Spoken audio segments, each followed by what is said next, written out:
Bakit po ba tayong mga Pilipino linyahan natin yung bawal magkasakit? Kasi sa Pilipinas, kapag nagkasakit ka, napakamahal ng gamot, napakamahal magpa-ospital.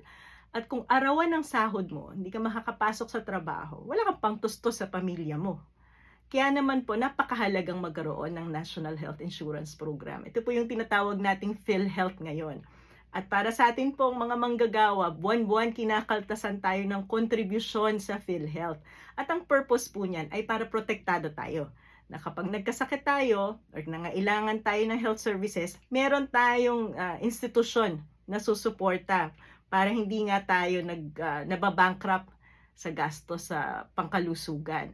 Aside po dun sa premium na binabayaran natin buwan-buwan, ang PhilHealth po ay subsidized ng gobyerno para dun sa mga individual na hindi kayang magbayad ng premium. Kasi nga po, universal na siya. So yung mga mahihirap nating kababayan, yung mga persons with disabilities, at yung mga covered ng 4-piece program ng government, automatically po, enrolled sila sa PhilHealth. At yan ay sinasubsidize ng mga tax na binabayaran mula sa tobacco, mula doon sa sugary beverages, yung mga Coke, yung mga matatamis na kape na binibili natin, nakatax po yan. At alcoholic drinks. So yung portion po ng tax na binabayaran natin dyan, automatically pumupunta sa PhilHealth as subsidy. So ngayon po, ito pala yung sitwasyon ng PhilHealth, no? Kahit nakakarampot yung benepisyong nakukuha natin sa kanila, may revenue, mas malaki yung kinikita nila, yung kinukolekta nila sa atin, yung subsidy ng gobyerno, kaysa doon sa disbursement, yung binabayaran nila sa ospital. Ngayon, anong mandato ng PhilHealth? Kung ganyan ang sitwasyon, na may net income sila, or may savings sila galing sa atin, dapat po, ina-adjust nyo na yung coverage ng benepisyo na nakukuha namin mga PhilHealth members. Minsan nga po na ospital ang asawa ko, milyon ang naging bill namin sa ospital. Alam niyo po ba kung magkano lang ang na-cover ng PhilHealth? Mga 30 to 50,000. So hirap na hirap kaming maghanap ng pondo para bayaran ng ospital. So talagang yung essence ba na may National Health Insurance Program, hindi po natin ramdam yan bilang mga miyembro ng PhilHealth. Kahit buwan-buwan nagbabayad tayo ng tax. Pero ito po, isa pang mas lalong nakakagalit, no? Ang Department of Finance nagkaroon recently ng issuance dahil nakita nila na may excess na pondo ang PhilHealth.